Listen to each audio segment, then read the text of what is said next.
Badla style 'ਚ captain ਸਰਕਾਰ ਦੇ ਲੈਂਡ ਮਾਫੀਆ ਨੇ ਕੀਤਾ NH 105 ਲਈ ਅਰਬਾਂ ਦਾ ਘੁਟਾਲਾ। ਇਹ ਕਹਿਣਾ ਹਰਪਾਲ ਸਿੰਘ ਚੀਮਾ ਦਾ। ਆਮ ਆਦਮੀ ਪਾਰਟੀ ਆਪ ਪੰਜਾਬ ਨੇ ਬਠਿੰਡਾ ਮੋਗਾ ਜੰਮੂ ਨੂੰ ਜੋੜਨ ਵਾਲੇ ਨੈਸ਼ਨਲ ਹਾਈਵੇ 105 ਵਿੱਚ ਅਰਬਾਂ ਰੁਪਏ ਦੇ ਜ਼ਮੀਨੀ ਘੁਟਾਲੇ ਦਾ ਸੰਗੀਨ ਦੋਸ਼ ਲਗਾਉਂਦੇ ਹੋਏ ਇਸ ਪੂਰੇ ਸਕੈਂਡਲ ਦੀ ਮਾਨਯੋਗ ਹਾਈ ਕੋਰਟ ਦੇ ਮੌਜੂਦਾ ਜੱਜਾਂ ਕੋਲੋਂ ਸਮਾਬੱਧ ਜਾਂਚ ਦੀ ਮੰਗ ਕੀਤੀ ਹੈ। बुधवार को चंडीगढ़ च प्रैस कॉन्फ्रेंस राही विरोधी धिर के नेता हरपाल सिंह चीमा ने होर की कहा इस प्रैस कॉन्फ्रेंस च तुसीं भी सुन लवो। बहुत बहुत धन्यवाद। अज एक बहुत बड़ा मैं समझदा स्कैंडल जिहड़ा कि ये स्कैंडल पहला भी बहुत होंदे आए ने 2007 तो लैके 2017 तक पंजाब च बहुत बड़ी गिणती च होए सी। उसे तर्ज ते उसे स्टाइल दे विच उसे तरीके दे नाल जिहड़े वो घपले सी जिहड़े स्कैंडल सी जिहड़ा माफिया सी हुण भी पंजाब च उसे तरीके काम कर रहा। मोगा दे विच अमृतसर तो लैके बठिंडा तक जिहड़ा नैशनल हाईवे आ अमृतसर तो लैके बठिंडा तक उहदे विच 105 बी जिहड़ी रोड निकलनी आ जिहड़ी कि धर्मकोट हलके विच दी हुंदी हुई लहारा चौंक तो लंडे के धल्ले के दुन्ने के मोगा महला सिंह हुंदी हुई बाघा पुराना जानिया जिहदे विच मैं समझदा रामपुरा फूल बाजाखाना मोगा इहदा बहुत इस हलकिਆਂ ਦਾ बहुत बड़ा हिस्सा ਉਹਦੇ ਵਿੱਚ ਆਉਣਾਗਾ। ਉਹਦਾ ਇੱਕ ਬਹੁਤ ਵੱਡਾ ਸਕੈਂਡਲ ਸਾਹਮਣੇ ਆਇਆਗਾ ਕਿ ਕਿਸ ਤਰ੍ਹਾਂ ਅਧਿਕਾਰੀ ਕਿਸ ਤਰ੍ਹਾਂ ਪੋਲੀਟੀਸ਼ੀਅਨ ਕਿਸ ਤਰ੍ਹਾਂ ਲੋਕਲ ਵਿਅਕਤੀ ਰਲ ਕੇ ਜਿਹੜੇ ਹੈਗੇ ਨੇ ਕਿਸਾਨਾਂ ਦੀ ਜਿਹੜੀ ਜ਼ਮੀਨ ਆ ਉਹਨੂੰ ਸਸਤੇ ਭਾਅ ਤੇ ਲੈ ਕੇ ਅੱਗੇ ਸਰਕਾਰ ਨੂੰ ਜਿਹੜੀ ਹੈਗੀ ਆ ਸਰਕਾਰ ਤੋਂ ਮੁਆਵਜ਼ਾ ਲੈਣਗੇ। ਇਹ ਮੇਨ ਇਹਦਾ ਕਰਕਸ ਆ। ਇੱਕ ਨੋਟੀਫਿਕੇਸ਼ਨ पंजाब सरकार ने एक नोटिफिकेशन मिति 10/1/2020 ਨੂੰ ਪ੍ਰੀ ਨੋਟੀਫਿਕੇਸ਼ਨ ਜਾਰੀ ਕੀਤਾ ਸੀ ਜਿਹਦੇ ਤਹਿਤ ਜਿਹੜਾ ਹੈਗਾ ਸੀ ਇਹ ਇਲਾਕੇ ਦੀ ਆਈਡੈਂਟੀਫਿਕੇਸ਼ਨ ਹੋਈ ਸੀ ਕਿ ਇਸ ਇਲਾਕੇ ਦੇ ਵਿੱਚ ਆ ਰੋਡ ਜਿਹੜੀ ਹੈਗੀ ਆ ਉਹ ਰੋਡ ਲੰਘਣੀ ਆ। ਉਸ ਤੋਂ ਬਾਅਦ ਉਹ ਆਬਜੈਕਸ਼ਨਾਂ ਦਾ ਦੌਰ ਆਬਜੈਕਸ਼ਨ ਲੈਣੇ ਹੁੰਦੇ ਨੇ ਪਰ ਲੇਕਿਨ ਸੈਕੰਡ ਨੋਟੀਫਿਕੇਸ਼ਨ ਜਿਹੜਾ ਫਾਈਨਲ ਨੋਟੀਫਿਕੇਸ਼ਨ ਸੀਗਾ ਉਹ 21/5/2020 ਨੂੰ ਹੋਇਆ। ਉਸ ਤੋਂ ਬਾਅਦ ਜਿਹੜਾ 3D ਨੋਟੀਫਿਕੇਸ਼ਨ ਹੁੰਦਾਗਾ 3D ਨੋਟੀਫਿਕੇਸ਼ਨ ਹੁੰਦਾਗਾ ਉਹ ਹੈਗਾ 22/5/2020 2020 ਨੂੰ 22/5/2020 ਨੂੰ ਫਾਈਨਲ ਨੋਟੀਫਿਕੇਸ਼ਨ ਜਿਹੜਾ ਹੈਗਾ ਉਹ ਜਾਰੀ ਹੋ ਗਿਆ ਯਾਨੀ ਕਿ ਜ਼ਮੀਨ ਇਹ ਰੋਡ ਵਾਸਤੇ ਜ਼ਮੀਨ ਐਕਵਾਇਰ ਕਰਨੀ ਆ। ਉਸ ਤੋਂ ਬਾਅਦ ਇਹਦੇ ਵਿੱਚ ਜਿਹੜਾ ਪਹਿਲਾ ਨੋਟੀਫਿਕੇਸ਼ਨ ਜਾਰੀ ਹੋਇਆ ਸੀ ਮੈਂ ਤੁਹਾਨੂੰ ਪਹਿਲਾਂ ਦੱਸਿਆ ਸੀਗਾ। ਉਸ ਤੋਂ ਬਾਅਦ ਨਵੰਬਰ 2019 ਤੋਂ ਲੈ ਕੇ ਮਈ ਜਿਹੜਾ ਹੈਗਾ 2020 ਤੱਕ ਯਾਨੀ ਕਿ ਇਸ ਦੌਰਾਨ ਲਗਭਗ 55 ਤੋਂ ਵੱਧ ਲਗਭਗ ਮੋਰ ਦੈਨ 55 ਜਿਹੜੀਆਂ ਸੇਲ ਡੀਡ ਰਜਿਸਟਰਡ ਹੋਈਆਂ ਰਜਿਸਟਰੀਆਂ ਬਣੀਆਂ ਲੋਕਾਂ ਨੇ ਜ਼ਮੀਨ ਖਰੀਦੀ। ਉਹ ਜ਼ਮੀਨ ਖਰੀਦੀ ਜਿਹੜੀ ਜ਼ਮੀਨ ਦਾ ਮੁਆਵਜ਼ਾ ਕਿਸਾਨਾਂ ਨੂੰ ਮਿਲਣਾ ਸੀ ਜੇਕਰ ਉਹਨਾਂ ਦੇ ਨਾਂ ਹੁੰਦੀ। ਇਹ ਅੱਗੇ ਜਾ ਕੇ ਮੈਂ ਤੁਹਾਨੂੰ ਐਗਜ਼ਾਮਪਲ ਦੇਵਾਂਗਾ ਉਦਾਹਰਨ ਵੀ ਕਿਹੜੇ ਕਿਸ ਕਾਰਨ ਨੇ ਫਰਾਡ ਹੋਇਆ। ਸੋ ਮੇਜਰ ਜਿਹੜੀ ਜ਼ਮੀਨ ਆ ਇਹਦੇ ਚ ਬਹੁਤ ਵੱਡਾ ਇੱਕ ਹੋਰ ਆ ਕਿ ਜਿਹੜੀ ਜ਼ਮੀਨ ਆ ਜਿਹੜੀ ਐਗਰੀਕਲਚਰ ਜ਼ਮੀਨ ਆ ਜਿਹੜੀ ਖੇਤੀਬਾੜੀ ਵਾਲੀ ਜ਼ਮੀਨ ਆ ਉਹਨੂੰ ਖਰੀਦ ਕੇ ਉਹਨੂੰ ਕਮਰਸ਼ੀਅਲ ਬਣਾ ਕੇ ਪੰਜਾਬ ਸਰਕਾਰ ਤੋਂ ਗਵਰਨਮੈਂਟ ਆਫ ਇੰਡੀਆ ਤੋਂ ਮੁਆਵਜ਼ਾ ਲੈਣਾਗਾ। ਉਹਨੂੰ ਕਮਰਸ਼ੀਅਲ ਬਣਾਇਆ ਜਾ ਰਿਹਾ ਉਹਨੂੰ ਤਬਦੀਲ ਕੀਤਾ ਜਾ ਰਿਹਾ ਉਹਦੀ ਜਿਹੜੀ ਕਿਸਮ ਆ ਉਹ ਤਬਦੀਲ ਕੀਤੀ ਜਾ ਰਹੀ ਹੈ ਤਾਂ ਕਿ ਜਿਹੜਾ ਮੁਆਵਜ਼ਾ ਵੱਧ ਤੋਂ ਵੱਧ ਲਿਆ ਜਾਵੇ। ਇਹਦੇ ਨਾਲ ਇੱਕ ਤਾਂ ਸਰਕਾਰੀ ਖਜ਼ਾਨੇ ਨੂੰ ਬਹੁਤ ਵੱਡੀ ਪੱਧਰ ਤੇ ਚੂਨਾ ਲੱਗੂਗਾ ਕਿਉਂਕਿ ਐਗਰੀਕਲਚਰ ਜ਼ਮੀਨ ਦਾ ਰੇਟ ਘੱਟ ਹੁੰਦਾ ਕਮਰਸ਼ੀਅਲ ਜ਼ਮੀਨ ਦਾ ਵੱਧ ਹੁੰਦਾ। ਔਰ ਦੂਜਾ ਜਿਹੜੇ ਕਿਸਾਨ ਨੇ ਜ਼ਮੀਨ ਵੇਚਤੀ ਉਹਨੇ ਤਾਂ ਆਮ ਨਾਰਮਲ ਭਾਅ ਤੇ ਜ਼ਮੀਨ ਵੇਚੀ ਆ। ਉਹਨੇ ਤਾਂ ਜ਼ਮੀਨ ਜਿਹੜੀ ਹੈਗੀ ਆ ਰੂਟੀਨ 'ਚ ਜਿਵੇਂ ਆਪਾਂ ਜ਼ਮੀਨ ਖਰੀਦਦੇ ਆ ਵੇਚਦੇ ਆ ਉਸ ਤਰ੍ਹਾਂ ਵੇਚੀ ਆ ਪਰ ਲੇਕਿਨ ਸਰਕਾਰ ਤੋਂ ਉਹਨੂੰ ਕਈ ਗੁਣਾ ਜਿਹੜਾ ਮੁਆਵਜ਼ਾ ਮਿਲਣਾ ਸੀ ਉਹ ਮੁਆਵਜ਼ੇ ਤੋਂ ਰਹਿ ਗਿਆ। ਉਹਦਾ ਜਿਹੜਾ ਹੈਗਾ ਮੁਆਵਜ਼ਾਗਾ ਉਹ ਇਹ ਜਿਹੜਾ ਲੈਂਡ ਮਾਫੀਆਗਾ ਜਿਹੜੇ ਆਫੀਸਰ ਸਾਹਿਬਾਨ ਨੇ ਜਿਹੜੇ ਪੋਲੀਟੀਸ਼ੀਅਨ ਨੇ ਜਿਨ੍ਹਾਂ ਨੂੰ ਪਤਾ ਸੀਗਾ ਜਿਹੜੇ ਕਨਗੋ ਤੋਂ ਲੈ ਕੇ ਪਟਵਾਰੀ ਤੋਂ ਲੈ ਕੇ ਤਹਿਸੀਲਦਾਰ ਤੱਕ ਐਸਡੀਐਮ ਤੱਕ ਡੀਸੀ ਤੱਕ ਜਿਨ੍ਹਾਂ ਨੂੰ ਇਹ ਗੱਲ ਦਾ ਪਤਾ ਸੀਗਾ ਕਿ ਆਹ ਜ਼ਮੀਨ ਜਿਹੜੀ ਆ ਇਸ ਜ਼ਮੀਨ ਦੇ ਉੱਤੇ ਰੋਡ ਬਣਨਾਗਾ ਉਹ ਜ਼ਮੀਨ ਜਿਹੜੀ ਆ ਸਸਤੇ ਭਾਅ ਤੇ ਕਿਸਾਨਾਂ ਤੋਂ ਲੈ ਲਈ ਔਰ ਉਹਦੇ ਹੁਣ ਮਹਿੰਗੇ ਭਾਅ ਦਾ ਮੁਆਵਜ਼ਾ ਜਿਹੜਾ ਹੈਗਾ ਉਹ ਲੈਣਗੇ। ਇਹਦੇ ਨਾਲ ਮੈਂ ਸਮਝਦਾ ਬਹੁਤ ਸਾਰੇ ਕਿਸਾਨ ਜਿਹੜੇ ਗਰੀਬ ਨੇ ਜਿਹੜੇ ਇਲਿਟਰੇਟ ਨੇ ਜਿਹੜੇ ਅਨਪੜ੍ਹ ਸੀ ਜਿਨ੍ਹਾਂ ਨੂੰ ਪਤਾ ਨਹੀਂ ਸੀਗਾ ਕਿ ਇੱਥੇ ਰੋਡ ਨਿਕਲਣੀ ਉਹਨੂੰ ਬਹੁਤ ਵੱਡਾ ਚੂਨਾ ਜਿਹੜਾ ਲੱਗਿਆ। ਇਹ 2017 ਤੋਂ ਪਹਿਲਾਂ ਵੀ ਜਿੰਨੀਆਂ ਰੋਡਾਂ ਚਾਹੇ NH 71 ਨਿਕਲੀ ਸੀ ਚਾਹੇ NH 64 ਨਿਕਲੀ ਸੀ 64 ਤੇ 71 ਉਦੋਂ ਵੀ ਬਹੁਤ ਵੱਡਾ ਕਪੜਾ ਹੋਇਆ ਸੀ। ਉਦੋਂ ਵੀ ਜਿਹੜੇ ਆਮ ਲੋਕ ਸੀਗੇ ਉਹਨਾਂ ਨੂੰ ਬਰਗਲਾ ਕੇ ਉਹਨਾਂ ਦੀ ਨਾਸਮਝੀ ਦਾ ਫਾਇਦਾ ਉਠਾਉਂਦੇ ਹੋਏ ਉਸ ਸਮੇਂ ਦੀ ਸਰਕਾਰ ਦੇ ਮਿਨਿਸਟਰਾਂ ਨੇ MLA ਸਾਹਿਬਾਨ ਨੇ ਔਰ ਜਿਹੜੇ ਹੋਰ ਵਿਅਕਤੀ ਸੀ, ਜਿਹੜੇ ਦਲਾਲ ਸੀ ਜਾਂ ਜਿਹੜੇ ਲੈਂਡ ਮਾਫੀਆ ਚਲਾਉਂਦੇ ਸੀ, ਉਹਨਾਂ ਨੇ ਜਿਹੜਾ ਹੈਗਾ ਬਹੁਤ ਵੱਡੀ ਠੱਗੀ ਪੰਜਾਬ ਦੇ ਲੋਕਾਂ ਨਾਲ ਮਾਰੀ ਸੀਗੀ। ਸਰਕਾਰ ਨੇ ਵਾਅਦਾ ਕੀਤਾ ਸੀਗਾ ਕਿ ਅਸੀਂ ਇਹਦੀ ਜਾਂਚ ਕਰਾਵਾਂਗੇ, ਪਰ ਅਫਸੋਸ ਦੀ ਗੱਲ ਆ ਕਿ ਕੋਈ ਜਾਂਚ ਨਹੀਂ ਹੋਈ, ਸਭ ਨੂੰ ਕਲੀਨ ਚਿੱਟ ਮਿਲ ਗਈ। ਹੁਣ ਉਸੇ ਤਰ੍ਹਾਂ ਦਾ ਉਸੇ ਸਟਾਈਲ ਦੇ ਵਿੱਚ ਇਹ ਵੀ ਘਪਲਾ ਨਵਾਂ ਸਾਹਮਣੇ ਆਇਆਗਾ। ਇਹ ਜਿਹੜੀ ਮਾਲ ਮਹਿਕਮੇ ਦੇ ਮਿਨਿਸਟਰ ਸਾਹਿਬਾਨ ਗੁਰਪ੍ਰੀਤ ਸਿੰਘ ਜੀ ਕਾਂਗੜ, ਉਹਨਾਂ ਦੇ ਹਲਕੇ ਦਾ ਹਿੱਸਾ ਇਸ ਜਿਹੜੀ ਜ਼ਮੀਨ ਐਕਵਾਇਰ ਹੋਈ ਹੈ ਇਹਦੇ ਵਿੱਚ ਆਉਂਦਾਗਾ। ਇਹਦੇ ਨਾਲ ਦੀ ਨਾਲ ਦੂਜੇ MLA ਸਾਹਿਬਾਨ ਨੇ ਮੋਗੇ ਤੋਂ ਹਰਜੋਤ ਕਮਲ ਜੀ ਦਾ ਹਿੱਸਾ ਬਹੁਤ ਆਉਂਦਾਗਾ। ਹਰਜੋਤ ਕਮਲ ਜੀ ਦੇ ਰਿਸ਼ਤੇਦਾਰ, ਦੋਸਤ ਮਿੱਤਰ, ਉਹਨਾਂ ਨਾਲ ਕੰਮ ਕਰਦੇ ਵਿਅਕਤੀ ਇਸ ਲੈਂਡ ਮਾਫੀਏ ਸ਼ਾਮਲ ਨੇ। ਸਾਰਿਆਂ ਨੇ ਆਪਦੇ ਇਸ ਲੈਂਡ ਮਾਫੀਏ ਦੇ ਵਿੱਚ ਆਪਣੇ ਹੱਥ ਰੰਗੇ ਹੋਏ ਨੇਗੇ। ਸਾਰੇ ਵਿਅਕਤੀ ਜਿਹੜੇ ਹੈਗੇ ਨੇਗੇ ਉਹਨਾਂ ਨੇ ਆਪਣੇ ਰਿਸ਼ਤੇਦਾਰਾਂ ਦੇ ਨਾਮ ਤੇ, ਆਪਣੇ ਦੋਸਤਾਂ ਦੇ ਨਾਮ ਤੇ ਬੇਨਾਮੀ ਟ੍ਰਾਂਜੈਕਸ਼ਨ ਕਰਕੇ ਜਿਹੜਾ ਸਰਕਾਰ ਦਾ ਵੀ ਚੂਨਾ ਲਾਇਆ ਔਰ ਆਮ ਭੋਲੇ ਭਾਲੇ ਲੋਕਾਂ ਨੂੰ ਬੁਰੀ ਤਰ੍ਹਾਂ ਲੁੱਟਿਆ। ਇੱਕ ਰਜਿਸਟਰੀ ਆ, ਮੈਂ ਦਿਖਾਉਣਾ ਤੁਹਾਨੂੰ। ਮਨਜੀਤ ਕੌਰ ਵਿਧਵਾ ਦੀ ਜ਼ਮੀਨ ਖਰੀਦੀ ਗਈ ਆ 14/3/2020 ਨੂੰ। 14/3/2020 ਨੂੰ ਉਹਦੀ ਜ਼ਮੀਨ ਖਰੀਦੀ ਗਈ ਆ। ਜ਼ਮੀਨ ਦੀ ਪਾਵਰ ਆਫ ਅਟਾਰਨੀ ਲਈ ਆ ਕਿ ਤੇਰੀ ਜ਼ਮੀਨ ਨੂੰ ਅਸੀਂ ਅੱਗੇ ਵੇਚ ਸਕਦੇ ਆ। 14/3 ਨੂੰ ਪਾਵਰ ਆਫ ਅਟਾਰਨੀ ਲਈ, 14/3 ਨੂੰ ਹੀ ਉਸ ਦੀ ਸੇਲ ਡੀਡ ਹੋ ਜਾਂਦੀ ਆ ਸੇਮ ਡੇ ਤੇ। 14/3 ਨੂੰ ਹੀ ਉਹਦਾ ਇੰਤਕਾਲ ਹੋ ਜਾਂਦਾਗਾ, ਉਹਦੀ ਮਟੇਸ਼ਨ ਚੇਂਜ ਹੋ ਜਾਂਦੀ ਆ। ਯਾਨੀ ਕਿ ਪ੍ਰਸ਼ਾਸਨ 24 ਆਵਰ ਦੇ ਵਿੱਚ ਉਹ ਸਾਰੀ ਜ਼ਮੀਨ ਦਾ ਜਿਹੜਾ ਹੈਗਾ ਮਲਕੀਅਤ ਚੇਂਜ ਕਰ ਦਿੰਦਾ। ਜਦਕਿ ਆਮ ਤੌਰ ਤੇ ਆ ਵੀ ਜਦੋਂ ਜ਼ਮੀਨ ਖਰੀਦਦੇ ਆ ਤਾਂ ਮਹੀਨਾ 2 ਮਹੀਨੇ ਤੋਂ ਬਾਅਦ ਵੈਰੀਫਿਕੇਸ਼ਨ ਹੁੰਦੀ ਆ, ਪਟਵਾਰੀ ਜਾਂਦੇ ਨੇਗੇ, ਕਨਗੋ ਜਾਂਦਾਗਾ, ਉਹ ਹੋਣ ਤੋਂ ਬਾਅਦ ਜਿਹੜੀ ਆ ਮਟੇਸ਼ਨ ਚੇਂਜ ਹੁੰਦੀ ਆ। ਪਰ ਲੇਕਿਨ ਇਹਦੇ ਵਿੱਚ ਕੀ ਆ, ਸੇਲ ਡੀਡ ਸਿੱਧੀ ਨਹੀਂ ਹੋਈ। ਸੇਲ ਡੀਡ ਹੋਣ ਤੋਂ ਪਹਿਲਾਂ ਪਾਵਰ ਆਫ ਅਟਾਰਨੀ ਲਈ ਗਈ, ਪਾਵਰ ਆਫ ਅਟਾਰਨੀ ਲੈਣ ਤੋਂ ਬਾਅਦ ਸੇਲ ਡੀਡ ਉਸੇ ਦਿਨ। ਜੇਕਰ ਬਹੁਤ ਵੱਡਾ ਸਵਾਲ ਆ ਕਿ ਜੇਕਰ ਉਸ ਵਿਅਕਤੀ ਨੇ, ਮਨਜੀਤ ਕੌਰ ਨੇ ਜ਼ਮੀਨ ਵੇਚੀ ਸੀ, ਜੇਕਰ ਉਹ ਜ਼ਮੀਨ ਜਿਹੜੀ ਆ ਉਹਨੂੰ ਪਾਵਰ ਆਫ ਅਟਾਰਨੀ ਕਰਾਉਣ ਦੀ ਕੀ ਲੋੜ ਸੀ? ਜੇਕਰ ਉਹਨੇ ਸੇਲ ਡੀਡ ਕਰਾਉਣੀ ਸੀ, ਜੇ ਉਸੇ ਦਿਨ ਸੇਲ ਡੀਡ ਹੋਣੀ ਸੀਗੀ ਤਾਂ ਫਿਰ ਉਹ ਪਾਵਰ ਆਫ ਅਟਾਰਨੀ ਨਾ ਕਰਾਉਂਦੀ। ਇਸ ਗੱਲ ਦਾ ਸੰਕੇਤ ਆ ਕਿ ਹਾਂ ਉਸ ਔਰਤ ਦੇ ਨਾਲ ਘਪਲਾ ਹੋਇਆ, ਕਿਉਂਕਿ ਉਹ ਵਿਧਵਾ ਗਈ, ਉਹਦਾ ਬੱਚਾ ਜਿਹੜਾ ਹੈਗਾ ਉਹ ਇਸ ਕਾਬਲ ਨਹੀਂ ਹੈਗਾ ਕਿ ਉਹਨੂੰ ਅੰਡਰਸਟੈਂਡ ਕਰ ਸਕੇ ਕਿਸੇ ਨਾ ਕਿਸੇ ਕਾਰਨ। ਸੋ ਉਹਦੀ ਜਿਹੜੀ ਜ਼ਮੀਨ ਦੀ ਕੀਮਤ ਆ, ਉਹ ਜ਼ਮੀਨ ਦੀ ਕੀਮਤ ਉਦੋਂ ਦਿੱਤੀ ਗਈ 61 ਲੱਖ ਰੁਪਈਆ, 61 ਲੱਖ ਰੁਪਏ ਜਿਹੜੇ ਹੈਗੇ ਨੇਗੇ ਉਹਨੂੰ ਉਹਦੇ ਨਾਂ ਤੇ ਜਿਹੜੀ ਆ ਹੋਈ ਆ। ਪਰ ਲੇਕਿਨ ਉਹਦੀ ਜਿਹੜੀ ਬਾਜ਼ਾਰੀ ਕੀਮਤ ਆ, ਜਿਹੜੀ ਉਸ ਦੀ ਗਵਰਨਮੈਂਟ ਆਫ ਇੰਡੀਆ ਨੇ, ਗਵਰਨਮੈਂਟ ਆਫ ਪੰਜਾਬ ਨੇ ਜਾਂ ਜਿਹੜਾ ਨੈਸ਼ਨਲ ਹਾਈਵੇ ਅਥਾਰਟੀ ਆ ਜਿਹੜੀ ਪੇ ਕਰਨੀ ਆ, ਉਹ 1,88 ਲੱਖ। ਜਿਹੜੀ ਜ਼ਮੀਨ ਮਨਜੀਤ ਕੌਰ ਦੀ ਆ ਉਹਦੀ ਜਿਹੜੀ ਕੀਮਤ ਸਰਕਾਰ ਨੇ ਪੇ ਕਰਨੀ ਆ ਉਹ ਆ 1,88 ਲੱਖ। ਜਦ ਕਿ ਉਹਨੂੰ ਪੈਸੇ ਕਿੰਨੇ ਮਿਲਣੇ? ਸਿਰਫ ਤੇ ਸਿਰਫ 61 ਲੱਖ। ਹਜੇ ਜਿਹੜੇ ਉਹਦੇ ਪੈਸੇ ਰਹਿੰਦੇ ਵੀ ਨੇ, ਚਲੋ ਉਹਨਾਂ ਦਾ ਡਿਸਪਿਊਟ ਬਿਟਵੀਨ ਹੋਣਾਗਾ। ਪਰ ਲੇਕਿਨ ਜਿਹੜੀ ਵੱਡਾ ਉਦਾਹਰਣ ਹੈ ਇਸ ਗੱਲ ਦੀ ਹੈ ਕਿ ਇਸ ਵਿਅਕਤੀ ਦੀ ਜ਼ਮੀਨ, ਮਨਜੀਤ ਕੌਰ ਦੀ ਜ਼ਮੀਨ ਜਿਹਦੀ 61 ਲੱਖ ਦੀ ਰਜਿਸਟਰੀ ਹੋਈ ਆ, ਉਹਦੀ ਕੀਮਤ ਗਵਰਨਮੈਂਟ ਨੇ ਅਦਾ ਕਰਨੀ ਆ 1,88 ਲੱਖ। ਸੋ ਇਸ ਗੱਲ ਦਾ ਸਪਸ਼ਟ ਆ ਕਿ ਕਿੱਡਾ ਵੱਡਾ ਜਿਹੜਾ ਇਹ ਸਕੈਮ ਜਿਹੜਾ ਸਾਹਮਣੇ ਆ ਰਿਹਾ। ਸੋ ਇਹਦੇ ਵਿੱਚ 2 ਵਿਅਕਤੀਆਂ ਦੇ ਨਾਮ ਬੜੇ ਸਪਸ਼ਟ ਨੇ ਕਿ ਪੰਜਾਬ ਦੇ ਜਿਹੜੇ ਮਾਲ ਮਹਿਕਮੇ ਦੇ ਮਿਨਿਸਟਰ ਨੇ ਗੁਰਪ੍ਰੀਤ ਸਿੰਘ ਕਾਂਗੜ, ਹਰਜੋਤ ਕਮਲ MLA ਮੋਗਾ, ਇਹਨਾਂ ਦੋਨਾਂ ਵਿਅਕਤੀਆਂ ਨੇ ਇਸ ਸਕੈਮ ਦੇ ਵਿੱਚ ਆਪਣੇ ਹੱਥ ਰੰਗੇ ਨੇ। ਔਰ ਬਹੁਤ ਭੋਲੇ ਭਾਲੇ ਕਿਸਾਨਾਂ ਦੀ ਜ਼ਮੀਨ ਜਿਹੜੀ ਆ ਸਸਤੇ ਰੇਟਾਂ ਤੇ ਆਪਣੇ ਦੋਸਤਾਂ ਨੂੰ, ਆਪਣੇ ਮਿੱਤਰਾਂ ਨੂੰ, ਆਪਣੇ ਰਿਸ਼ਤੇਦਾਰਾਂ ਨੂੰ ਲੈਂਡ ਮਾਫੀਆ ਦੇ ਬੰਦਿਆਂ ਨੇ ਰਲ ਕੇ ਦਵਾਏ ਨੇ।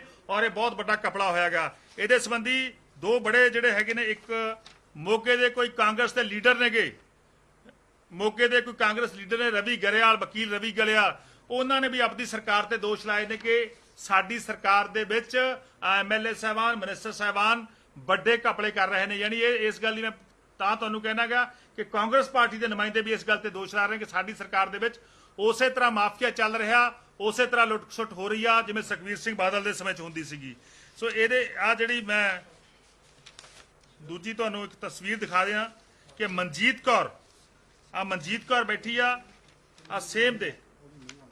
ਮਨਜੀਤ ਕੌਰ ਤੇ ਉਹਨਾਂ ਦੀ ਨੂੰਹ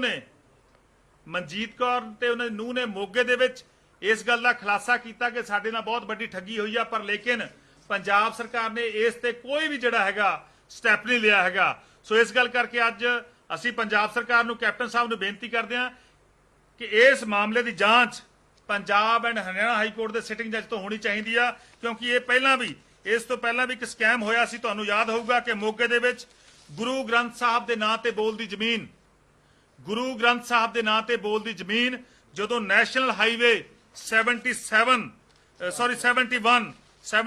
ਹੋਣ ਚ ਆਇਆ ਸੀ, ਉਦੋਂ ਵੀ ਘਪਲਾ ਸਾਹਮਣੇ ਆਇਆ ਸੀ ਕਿ ਗੁਰੂ ਗ੍ਰੰਥ ਸਾਹਿਬ ਦੇ ਨਾਂ ਤੇ ਬੋਲਦੀ ਜ਼ਮੀਨ ਦਾ ਜਾਲੀ ਵਾ ਫਰਜ਼ੀ ਰਿਕਾਰਡ ਤਿਆਰ ਕਰਕੇ ਉਹ ਜਿਹੜੀ ਜ਼ਮੀਨ ਹੈ ਵੇਚੀ ਗਈ ਆ, ਉਹਦੀ ਜਿਹੜਾ ਮੁਆਵਜ਼ਾ ਲਿਆ ਗਿਆ ਔਰ ਉਸ ਸਮੇਂ ਵੀ ਜਿਹੜਾ ਹੈਗਾ ਉਹਦਾ ਹਜੇ ਤੱਕ ਜਿਹੜਾ ਹੈਗਾ ਕੋਈ ਵੀ ਦੋਸ਼ੀ ਨਹੀਂ ਫੜਿਆ ਗਿਆ। ਔਰ ਇਸ ਤੋਂ ਬਿਨਾਂ ਮੋਗੇ ਦੇ ਵਿੱਚ ਮੈਂ ਹੋਰ 2 ਐਗਜ਼ਾਮਪਲਾਂ ਦੇਵਾਂਗਾ ਕਿ ਮੋਗੇ ਦਾ ਇੱਕ ਮਿਸ਼ਨ ਸਕੂਲ ਸੀਗਾ, ਇਹ ਗੁਰੂ ਗ੍ਰੰਥ ਸਾਹਿਬ ਦੀ ਜ਼ਮੀਨ ਦੀ ਗੱਲ ਆ। ਇਹ 71 ਦੇ ਵਿੱਚ ਜਿਹੜਾ ਨੈਸ਼ਨਲ ਹਾਈਵੇ 71 ਦਾ ਉਹਦਾ ਕਪੜਾ ਸੀਗਾ, ਕੋਈ ਕਾਰਵਾਈ ਨਹੀਂ ਹੋਈ ਹੈਗੀ। ਇਹ 2017 ਤੋਂ ਅਕਾਲੀ ਦਲ ਵੇਲੇ ਦਾ ਕਪੜਾ ਗਾ, ਉਹਨਾਂ ਨੇ ਕੀਤਾ ਸੀਗਾ। ਸੋ ਉਸ ਤੋਂ ਬਿਨਾਂ ਮਿਸ਼ਨ ਸਕੂਲ, ਇੱਕ ਮੋਗੇ ਦਾ ਮਿਸ਼ਨ ਸਕੂਲ ਜਿਹੜਾ ਕਿ 100 ਸਾਲ ਤੋਂ ਪ੍ਰਾਤਨ ਸਕੂਲ ਆ, ਜਿਹੜਾ ਬਹੁਤ ਵੱਡਾ ਸਕੂਲ ਸੀਗਾ, ਬਹੁਤ ਪੁਰਾਣੇ ਸਮੇਂ ਤੋਂ ਕੰਮ ਕਰਦਾ ਸੀਗਾ, ਮਿਸ਼ਨ ਸਕੂਲ ਦਾ ਨਾਮ ਵੱਜਦਾਗਾ। ਸੋ ਉਹਦਾ ਵੀ ਕਪੜਾ ਸਾਹਮਣੇ ਆਇਆ ਸੀ। ਉਸ ਸਮੇਂ ਵਿਧਾਨ ਸਭਾ ਦਾ ਸੈਸ਼ਨ ਚੱਲ ਰਿਹਾ ਸੀਗਾ, ਉਹ ਸੈਸ਼ਨ ਦੇ ਦੌਰਾਨ ਅਸੀਂ ਇਸ ਗੱਲ ਦਾ ਖੁਲਾਸਾ ਕੀਤਾ ਸੀ। ਸਰਕਾਰ ਨੇ ਉਦੋਂ ਜਿਹੜਾ ਹੈਗਾ ਪ੍ਰੈਸ਼ਰ ਥੱਲੇ ਆ ਕੇ FIR ਜ਼ਰੂਰ ਦਰਜ ਕੀਤੀ, ਪਰ ਲੇਕਿਨ ਹਜੇ ਤੱਕ ਜਿਨ੍ਹਾਂ ਲੋਕਾਂ ਨੇ ਰਿਕਾਰਡ ਨਾਲ ਟੈਂਪਰਿੰਗ ਕੀਤੀ, ਜਿਨ੍ਹਾਂ ਨੇ ਲੋਕਾਂ ਨੇ ਰਿਕਾਰਡ ਨਾਲ ਛੇੜਛਾੜ ਕੀਤੀ, ਜਿਨ੍ਹਾਂ ਨੇ ਰਿਕਾਰਡ ਚੇਂਜ ਕੀਤਾ, ਫਰਜ਼ੀਵਾਦਾ ਜਾਲੀ ਰਿਕਾਰਡ ਤਿਆਰ ਕੀਤਾ, ਉਹਨਾਂ ਦੇ ਖਿਲਾਫ ਹਜੇ ਤੱਕ ਕਿਸੇ ਦੀ ਕੋਈ ਅਰੈਸਟ ਨਹੀਂ ਹੋਈ, ਕਿਸੇ ਦੀ ਕੋਈ ਗ੍ਰਿਫਤਾਰੀ ਨਹੀਂ ਹੋਈ, ਬਲਕਿ ਦੋਸ਼ੀ ਜਿਹੜੇ ਸ਼ਰੇਆਮ ਉਸੇ ਤਰ੍ਹਾਂ ਘੁੰਮ ਰਹੇ ਨੇ। ਉਸ ਤੋਂ ਬਾਅਦ ਉਸੇ ਇੱਕ ਡਿਪਟੀ ਕਮਿਸ਼ਨਰ ਮੋਗਾ ਦੇ ਦਫ਼ਤਰ ਦੇ ਸਾਹਮਣੇ ਸੈਂਟਰ ਡਿਪਾਰਟਮੈਂਟ ਦੀ, ਸੈਂਟਰਲ ਮਹਿਕਮੇ ਦੀ ਜ਼ਮੀਨ ਸੀ ਜਿਹੜੀ ਉੱਥੇ ਹੈਗੀ ਆ, ਉਹਦੇ ਵਿੱਚ ਲੋਕਾਂ ਨੇ ਸੰਘਰਸ਼ ਕੀਤਾ। ਉਹ ਜ਼ਮੀਨ ਜਿਹੜੀ ਆ ਉਹ ਵੀ ਲੈਂਡ ਮਾਫੀਆ ਮੋਗੇ ਦੇ ਵਿੱਚ ਦੱਬਣ ਲੱਗਿਆ ਸੀਗਾ। ਲੋਕਾਂ ਨੇ ਸੰਘਰਸ਼ ਕੀਤਾ। ਲੋਕਾਂ ਦੇ ਸੰਘਰਸ਼ ਤੋਂ ਬਾਅਦ ਲੋਕਾਂ ਨੇ ਜਦੋਂ ਡਿਪਟੀ ਕਮਿਸ਼ਨਰ ਨੂੰ ਮਜਬੂਰ ਕੀਤਾ ਤਾਂ ਡਿਪਟੀ ਕਮਿਸ਼ਨਰ ਨੂੰ ਉੱਥੇ ਆ ਬੋਰਡ ਲਾਉਣਾ ਪਿਆ। ਕੀ ਲਿਖਿਆ ਇਹਦੇ ਵਿੱਚ? ਇਹ ਪਲਾਟ ਭਾਰਤ ਸਰਕਾਰ ਦੀ ਜਾਇਦਾਦ ਹੈ, ਅਣਅਧਿਕਾਰਿਤ ਪ੍ਰਵੇਸ਼ ਕਰਨ ਵਾਲੇ ਵਿਅਕਤੀ ਤੇ ਫੌਜਦਾਰੀ ਕਾਰਵਾਈ ਕੀਤੀ ਜਾਊ। ਯਾਨੀ ਇਹ ਤਾਂ ਮੈਂ ਦੱਸ ਰਿਹਾ ਤੁਹਾਨੂੰ ਕਿ ਉੱਥੇ ਮੋਗਾ ਜਿਹੜਾ ਹੈਗਾ, ਜਿੱਥੇ ਮੈਂ ਪਹਿਲਾਂ ਵੀ ਜਾ ਕੇ ਆਇਆ, ਮੋਗੇ ਵੀ ਜਾ ਕੇ ਆਇਆ, ਤੁਹਾਡੇ ਜਰੀਏ ਵੀ ਗੱਲ ਕੀਤੀ ਆ ਕਿ ਜਿੱਥੇ ਮੋਗਾ ਸੈਕਸ ਸਕੈਂਡਲਾਂ ਦਾ ਘਰ ਬਣਿਆ ਹੋਇਆ, ਉੱਥੇ ਜਿਹੜਾ ਮੋਗਾ ਗਾ ਉਹ ਲੈਂਡ ਮਾਫੀਆ ਨੇ ਜਿਹੜਾ ਹੈਗਾ ਉੱਥੇ ਬਹੁਤ ਹੱਥ ਚੁੱਕੀ ਹੋਈ ਆ। ਲੈਂਡ ਮਾਫੀਆ ਜਿਹੜਾ ਬਹੁਤ ਸਰਗਰਮਾ, ਸਾਰੇ ਅਫਸਰ ਸਾਹਿਬਾਨ, ਸਾਰੇ ਪੋਲੀਟੀਸ਼ੀਅਨ ਜਿਹੜੇ ਉੱਥੇ ਲਗਾਤਾਰ ਘਪਲੇ ਕਰ ਰਹੇ ਨੇ ਔਰ ਸਰਕਾਰ ਦੀ ਉੱਥੇ ਦੇ ਮਾਲ ਮਹਿਕਮਾ ਦੇ ਮੰਤਰੀ ਸਾਹਿਬਾਨ ਕਾਂਗੜ ਸਾਹਿਬ ਉਸ ਜ਼ਿਲ੍ਹੇ ਦੇ ਨੇਗੇ, ਉਹਨਾਂ ਦੀ ਦੇਖ ਰੇਖ ਦੇ ਅੰਦਰ ਇਹ ਮਾਫੀਆ ਚੱਲ ਰਿਹਾ। ਕਿਉਂਕਿ ਜਿਨ੍ਹਾਂ ਅਧਿਕਾਰੀਆਂ ਦੀ ਜਾਂਚ ਨੈਸ਼ਨਲ ਹਾਈਵੇ 71 ਯਾਨੀ 71 ਦੇ ਸਮੇਂ ਜਿਹੜੇ ਪਟਵਾਰੀਆਂ ਤੇ ਜਿਹੜੇ ਕਾਨੂੰਗੋਆਂ ਤੇ ਜਿਹੜੇ ਅਫਸਰਾਂ ਤੇ ਉਂਗਲ ਚੱਕੀ ਗਈ ਸੀ, ਜਿਨ੍ਹਾਂ ਦੀ ਵਿਜੀਲੈਂਸ ਵਿਭਾਗ ਨੇ ਜਾਂਚ ਕੀਤੀ ਸੀ, ਉਹੀ ਅਧਿਕਾਰੀ ਲੱਭ ਕੇ ਲਿਆ ਕੇ ਇਸ ਰੋਡ ਦੀ ਜਦੋਂ ਲੈਂਡ ਐਕਵਾਇਰ ਹੋਣੀ ਆ ਉੱਥੇ ਲਾਏ ਗਏ ਤਾਂ ਕਿ ਜਿਹੜੇ ਐਕਸਪਰਟ, ਜਿਹੜੇ ਘਪਲਾ ਕਰਨ ਦੇ ਮਾਹਰ, ਜਿਹੜੇ ਲੋਕਾਂ ਨੂੰ ਲੁੱਟਣ ਦੇ ਮਾਹਰ ਵਿਅਕਤੀ, ਉਹਨਾਂ ਦੇ ਸੇਵਾਵਾਂ ਯਾਨੀ ਕਿ ਇਸ ਜਦੋਂ ਜ਼ਮੀਨ ਨੰਬਰ 105B ਦੀ ਜਦੋਂ ਐਕਵਾਇਰ ਹੋਈ ਆ, ਜਦੋਂ ਇਹਦਾ ਪ੍ਰੋਸੈਸ ਸ਼ੁਰੂ ਹੋਇਆ, ਉਦੋਂ ਉਹਨਾਂ ਅਧਿਕਾਰੀਆਂ ਨੂੰ ਲਾਇਆ ਗਿਆ ਤਾਂ ਕਿ ਜਿਹੜਾ ਇਸ ਜ਼ਮੀਨ ਨੂੰ ਅੱਛੇ ਤਰੀਕੇ ਨਾਲ ਲੋਕਾਂ ਤੋਂ ਖੋਲਿਆ ਜਾਵੇ ਔਰ ਲੋਕਾਂ ਨੂੰ ਜਿਹੜਾ ਹੈਗਾ ਅੱਛੇ ਤਰੀਕੇ ਨਾਲ ਜਾਂ ਸਹੀ ਤਰੀਕੇ ਨਾਲ ਮੁਆਵਜ਼ਾ ਨਾ ਮਿਲੇ। ਸੋ ਇਹ ਬਹੁਤ ਵੱਡਾ ਸਕੈਂਡਲ ਆ। ਸੋ ਅਸੀਂ ਕੈਪਟਨ ਸਾਹਿਬ ਤੋਂ ਮੰਗ ਕਰਦੇ ਹਾਂ ਕਿ ਇਸ ਮਾਮਲੇ ਦੀ, ਇਸ ਲੈਂਡ ਮਾਫੀਆ ਦੀ ਜਾਂਚ ਆ ਜਿਹੜੀ ਉਹ Punjab and Haryana high court ਦੇ ਆਨਰੇਬਲ ਹਾਈ ਕੋਰਟ ਦੇ ਚੀਫ ਜਸਟਿਸ ਨੂੰ ਲੈਟਰ ਲਿਖਿਆ ਜਾਵੇ ਕਿ ਇਸ ਦੀ ਮਾਮਲੇ ਦੀ ਜਾਂਚ ਆ ਜਿਹੜੀ ਉਹ ਸਿਟਿੰਗ ਜੱਜ, ਹਾਈ ਕੋਰਟ ਦਾ ਜਿਹੜਾ ਮੌਜੂਦਾ ਜੱਜ ਆ ਉਹ ਜਾਂਚ ਕਰੇ, ਤਾਂ ਮੈਂ ਸਮਝਦਾ ਕਿ ਜਾ ਕੇ ਦੋਸ਼ੀਆਂ ਨੂੰ ਸਜ਼ਾ ਮਿਲ ਸਕਦੀ ਹੈ। ਨਹੀਂ ਤਾਂ ਉਹ ਉਸੇ ਤਰੀਕੇ ਜਿਵੇਂ 2017 ਤੋਂ ਪਹਿਲਾਂ ਇੱਕ ਲੈਂਡ ਮਾਫੀਆ ਪੰਜਾਬ 'ਚ ਕੰਮ ਕਰਦਾ ਸੀਗਾ, ਉਹ ਲੈਂਡ ਮਾਫੀਆ ਹੁਣ ਵੀ ਉਸੇ ਤਰ੍ਹਾਂ ਕੰਮ ਕਰ ਰਿਹਾ ਹੈਗਾ। ਉਹ ਲੈਂਡ ਮਾਫੀਆ ਨੂੰ ਨਹੀਂ, ਮੈਂ ਸਮਝਦਾ ਕੋਈ ਨਹੀਂ ਫੜ ਸਕਦਾ, ਕਿਉਂਕਿ 2017 ਤੋਂ ਪਹਿਲਾਂ ਜਿੰਨੇ ਘਪਲੇ ਹੋਏ ਉਹਨਾਂ ਸਾਰਿਆਂ ਘਪਲਿਆਂ ਚੋਂ ਬਚ ਗਏ। ਇਹ ਕੱਲੇ ਬੱਚੇ ਨੂੰ ਪਤਾ ਗਾ ਕਿ ਕਿਸ ਤਰ੍ਹਾਂ ਜਦੋਂ ਇਹ ਜ਼ਮੀਨਾਂ ਦਾ ਰਿਕਾਰਡ ਟੈਂਪਰ ਹੋ ਰਿਹਾ, ਉੱਥੇ ਜਿਹੜੇ ਛੋਟੇ ਜਿਨ੍ਹਾਂ ਦੀ 10 ਗਜ 20 ਗਜ 30 ਗਜ 40 ਗਜ ਜਾਂ ਜਿਨ੍ਹਾਂ ਦੀ ਮੈਂ ਸਮਝਦਾ 5 ਮਰਲੇ 4 ਮਰਲੇ ਜ਼ਮੀਨ ਆਉਂਦੀ ਆ, ਉਹਨਾਂ ਦਾ ਵੀ ਜਾਲੀ ਵਾ ਫਰਜ਼ੀ ਰਿਕਾਰਡ ਤਿਆਰ ਕਰਕੇ ਉੱਥੇ ਉਹਨਾਂ ਨੂੰ ਇਸ ਮੁਆਵਜ਼ਾ ਲੈਣ ਤੋਂ ਬਿਰਵੇ ਕੀਤਾ ਜਾ ਰਿਹਾ, ਬਾਂਝੇ ਕੀਤਾ ਜਾ ਰਿਹਾ। ਸੋ ਇਸ ਗੱਲ ਲਈ ਅੱਜ ਤੁਹਾਨੂੰ ਸੱਦਿਆ ਸੀ। ਤੁਹਾਡਾ बहुत बहुत धन्यवाद। Any question? ये रोड जो है बठिंडा से नहीं बठिंडा से जो मोगा अमृतसर, बठिंडा से जो अमृतसर जाने वाली रोड है, जो मेन हाईवे है, उसको जोड़ने के लिए जो रोड है 105B रोड आ जी के अमृतसर ते बठिंडा मेन हाईवे नू इलाका धर्मकोट, इलाका मोगा, इलाका रामपुरे फूल ਨਾਲ ਜੋੜਦੀ ਆ, ਉਹ ਰੋਡ ਆ ਗਈ। ਬਿਲਕੁਲ ਨੈਸ਼ਨਲ ਹਾਈਵੇ ਦੇ ਅੰਡਰ ਆਉਂਦਾਗਾ, ਪਰ ਲੇਕਿਨ ਇਹਦੀ ਜ਼ਿੰਮੇਵਾਰੀ ਜਿਹੜੀ ਹੁੰਦੀ ਆ ਉਹ ਪੰਜਾਬ ਸਰਕਾਰ ਦੀ ਹੁੰਦੀ ਆ। ਪੰਜਾਬ ਸਰਕਾਰ ਨੇ ਜ਼ਮੀਨ ਅਕਵਾਇਰ ਕਰਕੇ ਗਵਰਨਮੈਂਟ ਆਫ ਇੰਡੀਆ ਨੂੰ ਦੇਣੀ ਹੁੰਦੀ ਹੈ। ਬਿਲਕੁਲ ਅਸੀਂ ਸਭ ਤੋਂ ਪਹਿਲਾਂ ਤਾਂ ਇਹ ਦੇਖਾਂਗੇ ਕਿ ਕੈਪਟਨ ਸਾਹਿਬ ਇਹਦੇ ਤੇ ਕੋਈ ਐਕਸ਼ਨ ਲੈਂਦੇ ਨੇ ਜਾਂ ਨਹੀਂ ਲੈਂਦੇ। ਉਸ ਤੋਂ ਬਾਅਦ ਬਿਲਕੁਲ ਸਾਡਾ ਜਿਹੜਾ ਕਾਨੂੰਨੀ ਸੈੱਲ ਆ, ਕਿਉਂਕਿ ਹੁਣ ਲਾਕਡਾਊਨ ਲੱਗਿਆ ਜਿਹੜਾ ਹੈਗਾ, ਉਸ ਗੱਲ ਕਰਕੇ ਅਸੀਂ ਗਰਾਊਂਡ ਤੇ ਜਿਹੜਾ ਧਰਨੇ ਉਸ ਤਰੀਕੇ ਦੇ ਨਹੀਂ ਹੋ ਸਕਦੇ, ਪਰ ਲੇਕਿਨ ਇਹਦੇ ਲਈ ਅਸੀਂ ਜਿਹੜਾ ਹੈਗਾ ਕਾਨੂੰਨੀ ਐਕਸ਼ਨ ਵੀ ਲਵਾਂਗੇ। ਬਿਲਕੁਲ ਅੱਜ ਹੀ ਸਾਡਾ ਰਿਕਾਰਡ ਜਿਹੜਾ ਹੈਗਾ ਸਾਰਾ ਤੇ ਇਹਦੇ ਚ ਜਿਹੜੀਆਂ ਨਵੰਬਰ, ਇੱਕ ਜਿਹੜੀ ਹੋਰ ਮੇਰੀ ਮੰਗ ਆ ਕਿ ਨਵੰਬਰ ਤੋਂ ਬਾਅਦ ਜਿਹੜੀਆਂ ਰਜਿਸਟਰੀਆਂ ਹੋਈਆਂ ਨੇਗੀਆਂ ਉਹ ਸਾਰੀਆਂ ਤੁਰੰਤ ਰੱਦ ਕੀਤੀਆਂ ਜਾਣ, ਔਰ ਜਿਨ੍ਹਾਂ ਨੇ ਵੀ ਰਜਿਸਟਰੀਆਂ ਕਰਵਾਈਆਂ ਨੇਗੀਆਂ ਉਹਨਾਂ ਸਾਰਿਆਂ ਦਾ ਮੁਆਵਜ਼ਾ ਤੁਰੰਤ ਰੋਕਿਆ ਜਾਵੇ ਕਿ ਜੇਕਰ ਉਹ ਲੋਕ ਮੁਆਵਜ਼ਾ ਲੈ ਗਏ ਤਾਂ ਜਿਹੜੇ ਅਸਲੀ ਮੁਆਵਜ਼ਾ ਲੈਣ ਦੇ ਹੱਕਦਾਰ ਨੇ ਉਹ ਲੋਕ ਵਾਂਝੇ ਰਹਿ ਜਾਣਗੇ। ਤੁਸੀਂ ਹਾਲ ਤੱਕ 55 ਦੱਸਿਆ ਕਿ 55 ਰਜਿਸਟਰੀਆਂ ਹੋ ਗਈਆਂ, ਹੋਰ ਕਿਹਦੇ ਨਾਮ ਤੇ ਕੁਝ ਪਤਾ ਲੱਗਿਆ? ਦੇਖੋ ਇਹ ਜਾਂਚ ਦਾ ਵਿਸ਼ਾ ਗਾ ਕਿ ਕਿਹੜੇ ਕਿਹੜੇ ਵਿਅਕਤੀ ਇਨਵੋਲਵ ਨੇ, ਪਰ ਲੇਕਿਨ ਮੁੱਢਲੇ ਰੂਪ ਦੇ ਵਿੱਚ ਜਿਹੜੀਆਂ ਸਾਹਮਣੇ ਆਈਆਂ ਨੇਗੀਆਂ, ਕਿਉਂਕਿ ਬਹੁਤ ਸਾਰੇ ਲੋਕ ਜਿਹੜੇ ਸਰਕਾਰ ਤੋਂ ਡਰਦੇ ਮਾਰੇ ਬਾਹਰ ਨਹੀਂ ਆ ਰਹੇ, ਔਰ ਕਿਉਂਕਿ ਉੱਥੇ ਐਡਾ ਵੱਡਾ ਆਤੰਕ ਆ, ਐਡਾ ਵੱਡਾ ਇਹਨਾਂ ਲੋਕਾਂ ਦਾ ਮਾਫੀਏ ਦਾ ਜਿਹੜਾ ਹੈਗਾ ਜਾਲ ਵਿਛਿਆ ਹੋਇਆ ਕਿ ਲੋਕ ਸਾਹਮਣੇ ਨਹੀਂ ਆ ਰਹੇ। ਇਹ ਜਦੋਂ ਜਾਂਚ ਹੋਊਗੀ ਤਾਂ ਬਹੁਤ ਸਾਰੇ ਰਿਸ਼ਤੇਦਾਰ, ਬਹੁਤ ਸਾਰੇ ਦੋਸਤ ਮਿੱਤਰ ਜਿਨ੍ਹਾਂ ਦਾ ਕਨੈਕਸ਼ਨ ਮੰਤਰੀ ਸਾਹਿਬਾਨ ਨਾਲ, ਜਿਸ ਦਾ ਕਨੈਕਸ਼ਨ ਮੈਂ ਸਮਝਦਾਗਾ ਐਮਐਲਏ ਸਾਹਿਬਾਨ ਨਾਲ ਜੁੜਦਾ, ਉਹ ਸਾਹਮਣੇ ਆਉਣਗੇ। ਸੋ ਇਸ ਗੱਲ ਕਰਕੇ ਇੱਕ ਹੋਰ ਨਵੀਂ ਜਿਹੜੀ ਗੱਲ ਆ ਕਿ ਸਾਰੇ ਜਿਹੜਾ ਲੈਣ ਦੇਣਾ ਉਹ ਵੀ ਬੈਂਕ ਕਿਹੜਾ, Axis bank Ajitwal, Axis bank Ajitwal ਦੇ ਵਿੱਚ ਖਾਤਾ ਖੁਲਾਇਆ ਗਿਆ। ਸਾਰੀ ਪੇਮੈਂਟ ਯਾਨੀ ਇੱਕ ਬੈਂਕ ਛੋਣੀ ਉਹ ਵੀ ਪ੍ਰਾਈਵੇਟ ਬੈਂਕ 'ਚ। ਇਹ ਵੀ ਇਸ ਗੱਲ ਦਾ ਸੰਕੇਤ ਆ ਕਿ ਬਹੁਤ ਵੱਡਾ ਕਪੜਾ ਹੋਇਆਗਾ। ਇਹ ਕਿੰਨੀ ਜ਼ਮੀਨ ਹੈ ਜਿਹੜੀ ਇਸ ਤਰ੍ਹਾਂ ਐਕਵਾਇਰ ਕਰਨੀ ਹੈ? ਇਹ ਜ਼ਮੀਨ ਦੀ ਜਿਹੜੀ ਮੈਜ਼ਰਮੈਂਟ ਤਾਂ ਹੈ ਨਹੀਂ, ਪਰ ਲੇਕਿਨ ਇਹ ਬਹੁਤ ਚੰਕ ਆਫ ਲੈਂਡ ਆ ਜਿਹੜੀ 300 ਇਹਦੇ 'ਚ ਜਿਹੜੀ ਪੈਸੇ ਇਨਵੋਲਵ ਨੇ, ਕੰਪਨਸੇਸ਼ਨ ਇਨਵੋਲਵ ਆ, ਉਹ ਲਗਭਗ 360 ਕਰੋੜ ਤੋਂ ਉੱਪਰ ਦਾ ਜਿਹੜਾ ਪੈਸੇ 'ਚ ਇਨਵੋਲਵ ਨੇ। ਜਿਹੜੇ ਕਿਸਾਨਾਂ ਨੂੰ ਜਾਂ ਜਿਹੜੇ ਮਾਲਕ ਨੇ ਜਾਂ ਛੋਟੇ ਕੋਈ ਦੁਕਾਨਦਾਰ ਆ ਉਹ ਇਨਵੋਲਵ 360 ਕਰੋੜ ਤੋਂ ਵੱਧ ਦਾ ਜਿਹੜਾ ਪੈਸੇ ਨੇ 'ਚ ਉਹ ਇਨਵੋਲਵ ਨੇ।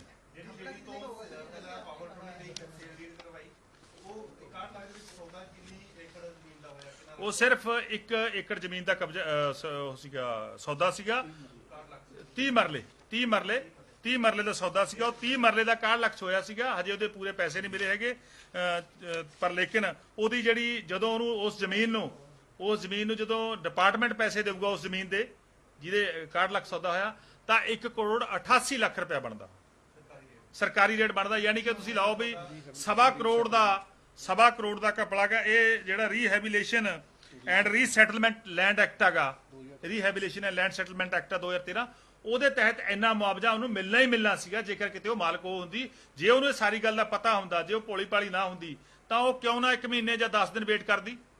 ਸੋ ਵੇਟ ਕਰ ਸਕਦੀ ਸੀਗੀ। ਸੋ ਇੱਥੋਂ ਪਤਾ ਲੱਗਦਾ ਕਿ ਇਹ ਜਿਹੜੇ ਮਾਫੀਆ ਗਾ, ਲੈਂਡ ਮਾਫੀਆ ਗਾ, ਉਹ ਆਮ ਭੋਲੇ ਭਾਲੇ ਉਹਨਾਂ ਲੋਕਾਂ ਨੂੰ ਜਿਨ੍ਹਾਂ ਨੂੰ ਕਾਨੂੰਨ ਦਾ ਨਹੀਂ ਪਤਾ, ਜਿਨ੍ਹਾਂ ਨੂੰ ਇਸ ਗੱਲ ਦਾ ਨਹੀਂ ਪਤਾ ਕਿ ਇੱਥੇ ਸੜਕ ਬਣਨੀ ਹੈ ਜਾਂ ਨਹੀਂ ਬਣਨੀ, ਇਹ ਸਕੈਮ ਹੋ ਰਿਹਾ ਗਾ। ਇਹ ਜਿੰਨੀਆਂ ਵੀ ਜਿਹੜੀਆਂ ਇਸ ਤੋਂ ਬਿਨਾਂ ਜਿੰਨੀਆਂ ਵੀ ਪੰਜਾਬ ਜ਼ਮੀਨਾਂ ਅਕਵਾਇਰ ਹੋ ਰਹੀਆਂ, ਜਿੱਥੇ ਵੀ ਹੋ ਰਹੀਆਂ ਨੇ, ਉੱਥੇ ਲੈਂਡ ਮਾਫੀਆ ਪਹਿਲਾਂ ਜਾ ਕੇ ਸਰਗਰਮ ਹੁੰਦਾਗਾ, ਭੋਲੇ ਭਾਲੇ ਲੋਕਾਂ ਨੂੰ ਟਰੈਪ ਕਰਦਾਗਾ, ਉਹਨਾਂ ਨੂੰ ਲੁੱਟਦਾਗਾ।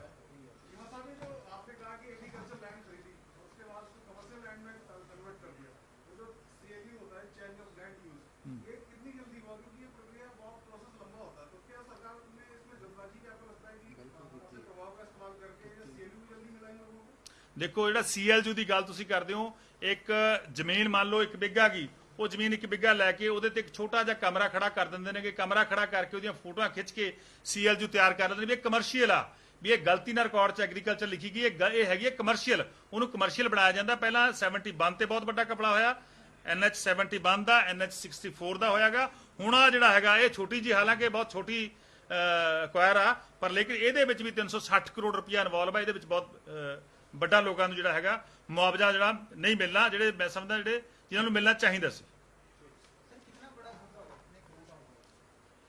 ਇਹ ਦੇਖिए ਇੱਕ ਸੇਲ ਡੀਡ में ਇੱਕ ਸੇਲ ਡੇਟ ਦੇ ਵਿੱਚ, ਕੱਲੀ ਇੱਕ ਸੇਲ ਡੀਡ ਦੇ ਵਿੱਚ ਜੇ 1.25 ਕਰੋੜ ਰੁਪਈਆ ਗਾ ਇੱਕ ਬੰਦੇ ਦਾ ਮਾਰਿਆ ਜਾ ਰਿਹਾ, ਤਾਂ ਤੁਸੀਂ ਦੇਖੋ ਵੀ ਜਿਹੜੀਆਂ ਮੋਰ ਦੈਨ 55 ਰਜਿਸਟਰੀਆਂ ਨੇ ਤੇ ਉਹਦੇ ਵਿੱਚ ਕਿੰਨਾ ਹੋਊਗਾ।